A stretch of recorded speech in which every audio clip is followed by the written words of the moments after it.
ایک زمانہ تھا، ایک درخت کو لوگ پوجنے لگے، تو وہاں ایک صوفی تھا، عبادت گزار تھا، شب زندہ دار تھا۔ اسے پتا چلا کہ لوگ درخت کو پوج رہے ہیں، تو اس کے دل میں بڑی غیرت جاگی، توحید کی غیرت ہوتی ہے، وہ جاگی اور وہ کھڑا ہوا، اس درخت کو کاٹ دوں گا جس کو لوگ اللہ کا شریک سمجھ رہے ہیں اور پوج رہے ہیں۔ ہاتھ میں کلہاڑا پکڑا اور اس درخت کو کاٹنے کے لیے نکلا۔ راستے کے اندر شیطان کھڑا تھا، اس نے کہا میں تو نہیں جانے دوں گا، اور شیطان نے راستہ روکا، اس نے پٹک کے شیطان کو زمین پہ مارا اور اس کی چھاتی پہ بیٹھ گیا۔ شیطان بہت مکار ہے اور وہ ہر ایک کو ایک طریقے سے نہیں لوٹتا، اس کے بڑے مکر و فریب اور دجل و تلبیسات ہیں۔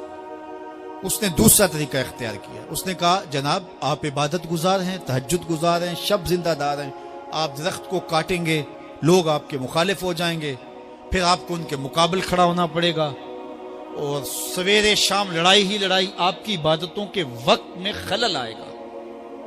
تو آپ نے ان کی قبر میں تھوڑا جانا ہے، آپ کی قبر اپنی ہے، ان کی قبر اپنی ہے، آپ چھوڑیے ان کو۔ اور ساتھ ہی کہا کہ جب آپ مصلی اٹھایا کریں گے تو نیچے سے ایک درہم مل جایا کرے گا آپ کو، تو آپ اس سے اپنے کھانے پینے کا انتظام کر لیا کریں گے اور آپ فارغ البال بھی ہو جائیں گے۔ اس طرح باتوں میں لگایا اور وہ زاہد صاحب واپس آ گئے، نماز پڑھی، مصلی اٹھایا، درہم ملا، بڑے خوش ہوئے اور دلیلیں تراشنے لگے۔ واقعی مجھے کیا لگی، تمہیں غیر سے کیا، تم اپنی نبیڑو، تم اپنی قبر میں جانا ہے، جائیں وہ بھاڑ میں، مجھے کیا لگے، مجھے ان کے بارے میں کیا پوچھا جانا ہے۔ نمازیں پڑھتا ہے، ہر نماز کے بعد مصلی اٹھاتا ہے تو ایک درہم ملتا ہے۔ کافی دن گزر گیا، دل بھی آہستہ آہستہ مردہ ہو گیا۔ ایک دن مصلی اٹھایا تو کوئی درہم نہیں نکلا، پھر دوبارہ کلہاڑا اٹھایا، اٹھا، رستے میں پھر شیطان کھڑا تھا، کہا کدھر جا رہے ہو، کہا درخت کو کاٹنے جا رہا ہوں۔ شیطان نے کہا میں تو نہیں جانے دوں گا۔ اس کو تجربہ تھا کہ میں اس کو پٹک کے زمین پہ مارا تھا، یہ میرے سے طاقتور تو ہے ہی نہیں۔ اس نے پھر گریبان سے پکڑ لیا، شیطان نے پٹک کے زمین پہ مارا اور چھاتی پہ بیٹھ گیا۔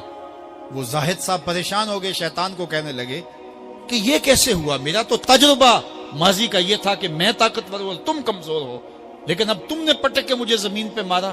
تو کہا صاحب اس دن تم اللہ کی رضا کے لیے جا رہے تھے، آج تم درہم کے لیے جا رہے ہو۔ تو جب عمل میں خلوص نہیں رہتا تو پھر عمل نہیں رہتا، عمل میں قوت نہیں رہتی، پھر سجدے بے روح ہو جاتے ہیں، نمازیں بے ذوق ہو جاتی ہیں، صفیں کج دل پریشان، سجدے بے ذوق کہ وہ جذبے اندروں باقی نہیں۔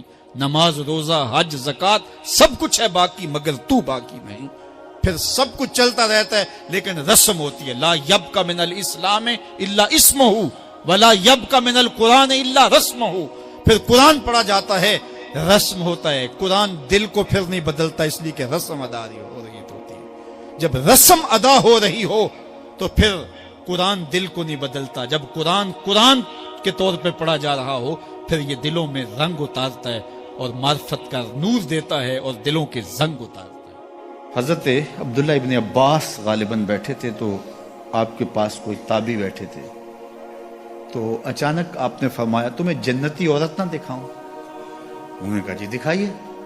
تو کہا وہ جو سیاہ رنگت کی خاتون گزر رہی ہے یہ جنتی ہے۔ تو انہوں نے کہا وہ کیسے؟ کہا ایک دن یہ حضور کے پاس آئی اور آقا کریم سے کہنے لگی حضور میرے لیے دعا کر دیجیے، مجھے مرگی کے دورے پڑتا تو میں گر پڑتی ہوں، تو آپ میرے لیے دعا کر دیجئے میں اس بیماری سے بچ جاؤں۔ تو اللہ کے محبوب علیہ السلام نے فرمایا اگر تو صبر کرے تو تیرے لیے جنت کا وعدہ ہے، آپ کہو تو میں دعا کر دیتا ہوں تم ٹھیک ہو جاؤ گی، لیکن اگر تم صبر کرو تو جنت کا وعدہ ہے۔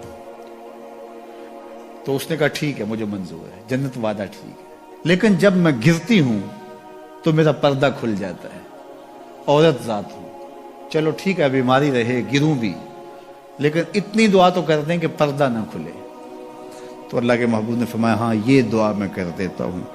کہا کہ مرگی کے دورے سے اب بھی پڑھتے ہیں، اب بھی گر جاتی ہے لیکن اللہ اس کے پردے کی حفاظت کرتا ہے۔ اللہ اکبر۔ تو پردہ کتنی اہم چیز ہے اور ہمارا دین ہمیں اس کی تلقین کرتا ہے کہ تمہارا حیا نہیں لٹنا چاہیے، تمہارے پردے کی حفاظت رہنی چاہیے۔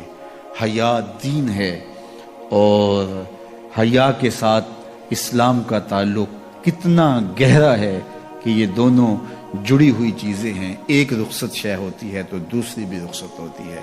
مجھے بھی آپ کو بھی عملی کوشش بھی کرنی چاہیے